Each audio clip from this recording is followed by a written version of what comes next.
নমস্কার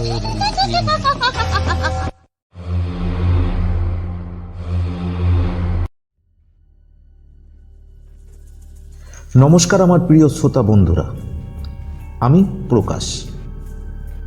story in 003 চ্যানেলে আজ শুনবেন আরও এক ভয়ের গল্প। আমাদের সকল গল্পের আপডেট পেতে সাবস্ক্রাইব করুন আমাদের ইউটিউব চ্যানেল স্টোরি ইন 003।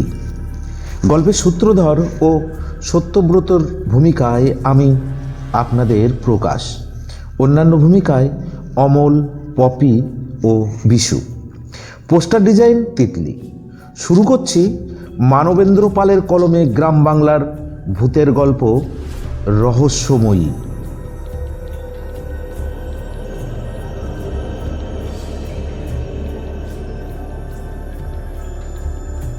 সেদিন বাসে একটি মেয়েকে দেখলাম, সুন্দরী মেয়ে, মুখ চোখ নিখুঁত, রং ফর্সা, কিন্তু লক্ষ্য পড়ল ওর বাঁ হাতের কবজির উপর অনেকখানি জায়গা জুড়ে কালো জরুল, আর সেই জরুল থেকে কয়েকটা কালো কালো লম্বা লোম বাতাসে শুয়োপোকার মতো নড়ছে। দেখে চমকে উঠলাম। মেয়েটার জন্য দুঃখ হচ্ছিল। আহা, অত সুন্দরী মেয়ে, তারও কি সাংঘাতিক একটা খুঁত। তাকে দেখে আমি যে চমকে উঠেছিলাম তার কারণ আছে। সেদিন ওই মেয়েটিকে দেখে হঠাৎ মনে পড়ে গেল কয়েক বছর আগের একটা ঘটনা।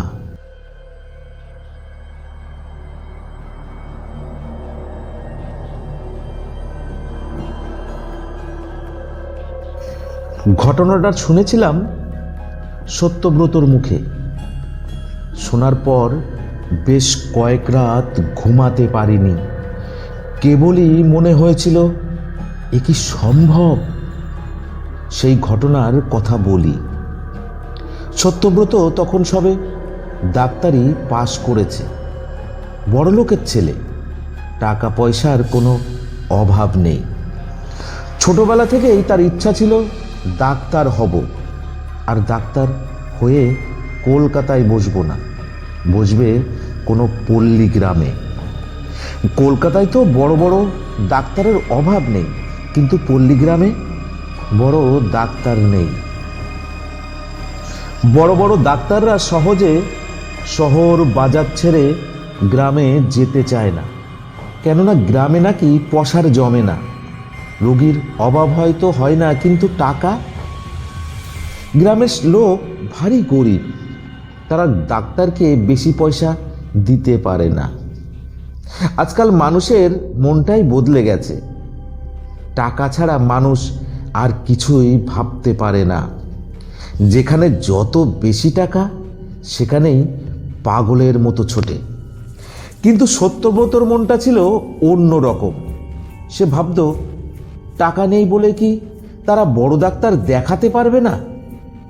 এরকম হওয়া উচিত নয়। তাই সত্যব্রত ঠিক করলো সে গ্রামে যাবে। একদিন মা বাবাকে প্রণাম করে বেডিং আর একটা সুটকেস নিয়ে রানীচকে চলে এলো। এখানে তার বাবার ছোটবেলার এক বন্ধু থাকতেন।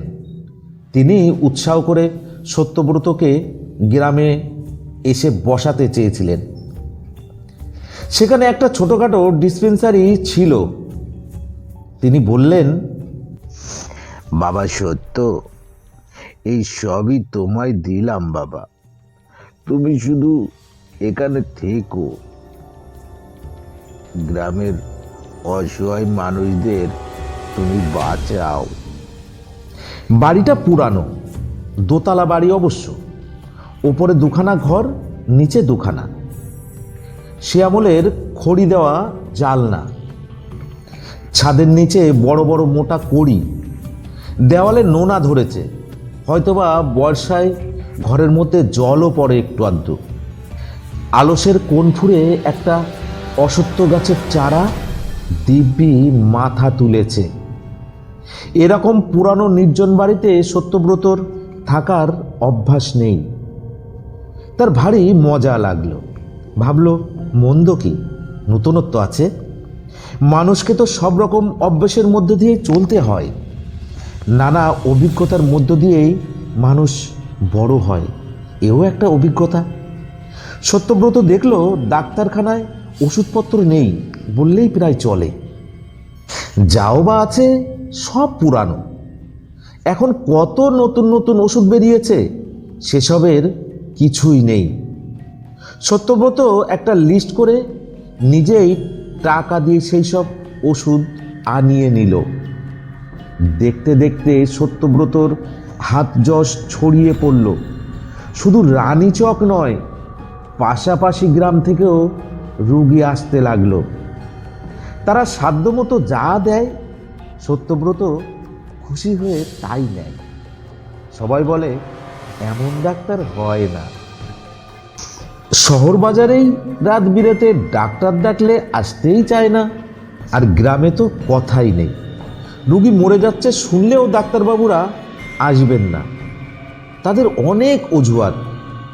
গরমে বলবেন সাপ, বর্ষায় বলবেন জলকাদা, শীতে বলবেন ঠান্ডা, আবার কেউ কেউ অন্য ভয়ও পান। সে কথা যাক। সত্যব্রত এসব জানতো। সে রোগীদের বলতো, গুরুতর ব্যাপার হলে তোমরা অবশ্যই আমার কাছে এসো, যত রাতই হোক আমি যাব। গ্রামবাসী ও বৃদ্ধরা দুহাত তুলে সত্যকে আশীর্বাদ করলেন। আর তারপর থেকেই সত্যর রাতের ঘুম ছুটে গেল। কেবল রুগীর বাড়ি থেকে ডাক আসে, আজ এখানে কাল সেখানে। কখনো দূর দূর গ্রামেও তাকে যেতে হয়। সন্ধ্যের সময় গ্রামের 2-4 পৌর সত্যব্রতর কাছে এসে বসেন।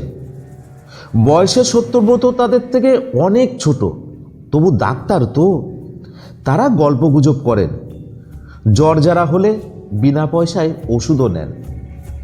তাদের মধ্যে একজন একদিন কথায় কথায় বললেন, বাবাজি, তুমি যে রাত বিরেতে ডাকেলেই হুট করে ছোট, এতে তোমার উঁচু মনের পরিচয় পাওয়া যায়। তবে কি না নিজের জীবনটা বাঁচিয়ে। সত্যব্রত ভাবল, উনি বুঝি তার বেশি পরিশ্রমের কথা বলছেন। তাই সে হেসে বলল, এই বয়সটাই তো পরিশ্রম করারই বয়স চরণ কাকু। না না, পরিশ্রমের কথা নয় বাবাজি, আমি বলছি অন্য কথা। তারপর একটু থেমে বললেন, তুমি আজকালকার ছেলে, তার উপর কলকাতার মানুষ, ওসব মানবে কিনা জানি না। তবে মনে রেখো, পাড়া গিয়ে এখনো নানা রকমের অলৌকিক ভয় আছে, বিশ্বাসও আছে লোকের মধ্যে। সত্যব্রত উৎসাহে নড়ে চড়ে বসল। হেসে বলল, অলৌকিক ভয়, সেটা কি রকম? হাসছো বাবাজি, হাসির কথা নয়। এই তো সেবার তোমারই মতো একজন নতুন ডাক্তার এলেন, তারপর 1 মাসও কাটলো না। হঠাৎ একদিন সকালে দেখা গেল ওই রানী শহরে তার দেহ ভাসছে। আত্মহত্যা করেছিলেন? না না, রাত্রে নিশি ডেকে নিয়ে জলে ডুবিয়ে মারল। একটু থেমে চরণ কাকু আবার বলতে শুরু করলেন, ওই যে পালেদের বড় নাতি অপূর্ব কলকাতার কলেজে পড়তো, ছুটিতে এলো গ্রামে আম খেতে। গরমের জন্য ছাদে শুতো। একদিন সে দেখলো একটি ছেলে তাকে ডাকছে। ভারী সুন্দর দেখতে ছেলেটি। অপূর্বর কৌতূহল হলো, সে উঠে গেল। দিব্যি ছেলেটার পিছু পিছু সিঁড়ি দিয়ে নামলো, খিল খুলল, তারপর রাস্তায় বেরিয়ে পড়ল। ছেলেটি চলেছে আগে আগে, যাচ্ছে রানী শহরের দিকে। তারপর তারপর ব্যাস। শুনে সত্যব্রত জোরে হেসে উঠল। চরণ কাকু বিরক্ত হলেন। এটা এটা হাসির কথা নয় রে বাবা। তাছাড়া কি, একেবারে গাঁজাখোর গল্প। গাজা? আমি মিথ্যা কথা বলছি? সুদাও তো চাটুর্যে মশাইকে। কি চাটুর্যে মশাই? চাটুর্যে মশাই মাথা দোলালেন। মিত্তির মশাই? অত কেন, গোকুল হালুরকরের বউটা, সেও তো মরল কিভাবে? ওই রানী সাওয়ারে। আপনারা রাগ করবেন না, অপূর্ব পালের যে ঘটনাটা বললেন তা অনেকখানি অতিরঞ্জিত, বাড়িয়ে বলা। কি রকম? অপূর্ব তো ছাদে একলা ঘুমাচ্ছিল, তাকে যে একটি সুদর্শন ছেলে ডাকলো, অমনি অপূর্ব যে গটগট করে নেমে গেল রাস্তা দিয়ে, ছেলেটার পিছু পিছু চলল, এসব আপনারা জানলেন কি করে? আপনারাও তো সেই সুন্দর ছেলেটিকে দেখেছেন নাকি? বৃদ্ধের দল চুপ হয়ে গেল। সত্যব্রত বলল, দেখুন, অলৌকিক ব্যাপার সম্বন্ধে সব দেশের অধিকাংশ মানুষের একটা প্রচণ্ড দুর্বলতা আছে। তারা মানতে চায় বলেই খুব ঘটা করে রং চড়িয়ে গল্প বলে। চাটুর্যে মশাই কি বলতে যাচ্ছিলেন? এমন সময় একটা হাত ভাঙার রুগী এলো। প্রসঙ্গ চাপা পড়ে গেল। সত্যব্রত রুগী নিয়ে ব্যস্ত হয়ে পড়ল। বৃদ্ধরা আস্তে আস্তে যে যার বাড়ি চলে গেলেন। সত্যব্রত দোতলাতে একাই থাকে। একটি অল্প বয়সী ছেলে তার রান্নাবান্না করে দেয়। তারপর সেও সন্ধ্যার পর বাড়ি চলে যায়। তখন সত্যব্রতর বড্ড একলা মনে হয়। একটু গল্প করারও লোক নেই। তখন ঘুম না আসা পর্যন্ত ডাক্তারি বই পড়ে সে। কোনো কোনো দিন বিকালে ছাদে সে পায়চারি করে। ছাদ থেকে গ্রামের অনেক দূর পর্যন্ত দেখা যায় ওই যে বিরাট অশ্বত্থ গাছটা, আকাশের আধখানা জুড়ে একটা মস্ত ছায়ার মতো দাঁড়িয়ে আছে। রোজ রাতে বোধহয় এরই কোনো ডালে বসে পেঁচা বিচ্ছিরি শব্দ করে ডাকে। ওর পাশ দিয়ে রাস্তা চলে গেছে, দুপাশে বাঁশঝাড়, তারপরে খা খা মাঠ। এক একদিন রাতে ওই মাঠের উপর দিয়ে দমকা বাতাস হা হা করে ছুটে আসে। সেই শব্দে মানুষের ঘুম ভেঙে যায়। এখনকার লোকেরা ওই হাওয়াকে বলে খারাপ হাওয়া। দুষ্টু আত্মা নাকি ছুটে বেড়াচ্ছে। ওই মাঠের পরে বিরাট রানী সাওয়ার। রানী সাওয়ার নাম কেন হয়েছিল কে জানে? হয়তো কোনো রানীর নামে। রানী তো আর একালে কেউ হয় না। অথবা কোনো জমিদার গৃহিণীর নামে সরোবরটির নাম হয়েছে রানী সাওয়ার। ওই সরোবরে নাকি ডুবে মরেছিল কোনো এক ডাক্তার, তারপর অপূর্ব পাল, তারপর গোকুল হালুইকরের বউ। সে ডুবে মরেছিল এটা হয়তো ঠিক, কিন্তু নিশির ডাক, তাও কি আজকের দিনে বিশ্বাস করতে হবে?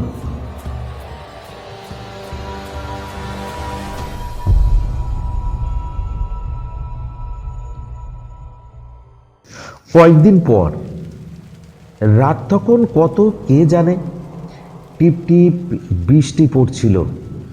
সমস্ত রানীচক গ্রামটা ঘুমে অচেতন।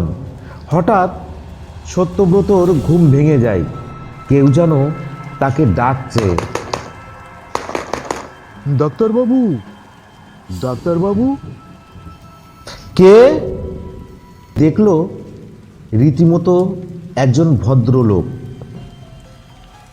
পরনে ট্রাউজার, গায়ে হাওয়াই শার্ট, ছাতা মাথায়। দেখে সে অবাক হলো। রানীচকের মতো গ্রামে এই রকম লোক তো দেখিনি কখনো। কি চাই? আপনি কি শুনতে পাচ্ছেন? দয়া করে দরজাটা খুলুন না, একটু যেতে হবে। একজন পেশেন্ট ভীষণ অসুস্থ। সত্যব্রত বড় টর্চটা নিয়ে নিচে নেমে এলো, লণ্ঠন জ্বালল, ডিসপেন্সারির দরজা খুলে ভদ্রলোককে ভেতরে ডাকলো।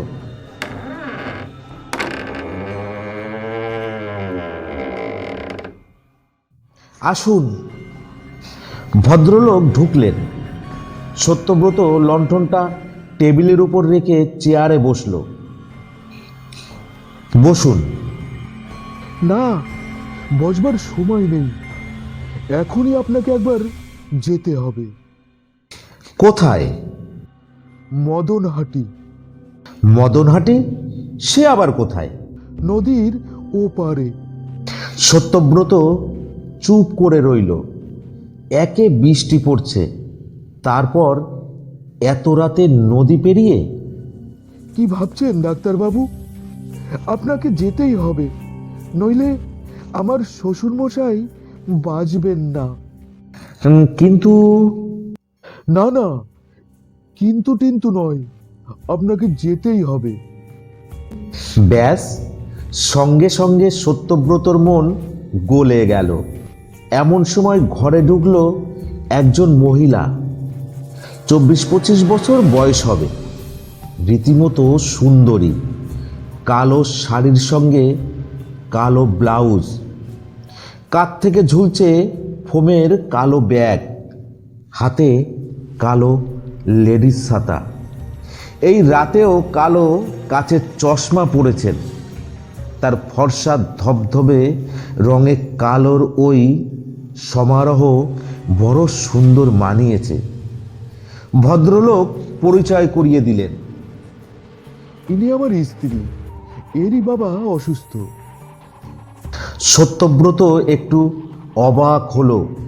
যার বাবা এত অসুস্থ, সে বাবাকে ফেলে এত সেজে গুজে ডাক্তার ডাকতে আসতে পারে? ভদ্রলোক বোধহয় সত্যব্রতর মনের কথা আজ করতে পেরেছিলেন। বললেন, আপনি পাছে না আসেন, সেই জন্য ও নিজেই ছুটে এলো। সত্যব্রত কি করবে ভাবছিল। মহিলাটি টেবিলের কাছে এসে হাত জোর করে বললেন, আপনাকে যেতেই হবে ডাক্তারবাবু, যত টাকা ফি চান। দেখুন, টাকার লোভ আমার নেই, দয়া করে ও কথা বলবেন না। ক্ষমা করবেন, কিন্তু আপনি না গেলে আমার বাবা যে। বলতে বলতে ভদ্রমহিলার গলার স্বর ভারী হয়ে গেল। আগে কেসটা কি বলুন শুনি, তারপর যাবার দরকার কিনা ভেবে দেখব। বলে পেনটা খুলে টেবিলে রাখতে গেলে পেনের ক্যাপটা পড়ে গেল মাটিতে। সত্যব্রত নিচু হয়ে অন্ধকারেই ক্যাপটা খুঁজতে লাগলো, পেল না। তখন সে টর্চটা নিয়ে আবার খুঁজতে লাগলো। হঠাৎ টর্চের আলো গিয়ে পড়ল মহিলাটির পায়ে, আর সঙ্গে সঙ্গে সত্যব্রত আঁতকে উঠল। দেখলো মহিলাটির পা থেকে গোড়ালি বেয়ে লম্বা লম্বা লোম গোল গোল হয়ে মাটিতে লুটিয়ে পড়েছে। এই রকম লোম যে কোনো মানুষের হতে পারে তা কল্পনাও করা যায় না। সেই অমানসিক লোম দেখে মুহূর্তের জন্য বুঝি সত্যব্রতর মাথাটা ঝিমঝিম করে উঠল, কিন্তু সে মনে মনে ভাবল এখন দুর্বল হয়ে পড়লে আর রক্ষে নেই। সত্যব্রত তখনই নিজেকে সামনে নিল, কলমের ঢাকনাটা তুলে নিয়ে চেয়ারে সোজা হয়ে বসল। কৃষ্ণবসনা সুন্দরী তখন চশমার ভেতর দিয়ে তার দিকে এক দৃষ্টিতে তাকিয়ে সত্যব্রতর সঙ্গে চোখাচোখি হতেই মহিলাটি অধৈর্য হয়ে বলল, দেরি করবেন না, চলুন, না হলে ভোর হয়ে যাবে। কিন্তু কিসে যাব? সত্যব্রতর মাথায় তখন বুদ্ধির প্যাঁচ খেলছে। আপনাকে একটু আমাদের সঙ্গে কষ্ট করে হেঁটে যেতে হবে। না না, আমি হাঁটতে পারবো না, পায়ে ভীষণ ব্যথা। কিন্তু হেঁটে না গেলে উপায় কি? এই পাড়া গায়ে এত রাতে তো আর গাড়ি পাবো না। এক কাজ করুন না, পাশেই গোয়ালপাড়া, ওখানে গিয়ে আমার কথা বলুন, ওরা গাড়ি দিয়ে দেবে। অগত্যা ওদের গরুর গাড়ির সন্ধানে যেতে হলো। যেই মাত্র তারা দরজার বাইরে বেরিয়েছে, অমনি সত্যব্রত ছুটে গিয়ে দরজা বন্ধ করে খিল এঁটে দিল। তারপর সোজা দোতলায়। দোতলার দরজাগুলোতেও সে খিল দিতে ভুলল না। মুহূর্তের পর মুহূর্ত, মিনিটের পর মিনিট, তারপরে শুরু হলো নিচের দরজায় দুমদাম করে শব্দ। দরজা বুঝি ভেঙে পড়ে। সত্যব্রত দুহাতে কান চেপে বসে রইল যতক্ষণ না ভোর হয়। ভোর হবার সঙ্গে সঙ্গে শব্দ থেমে গেল।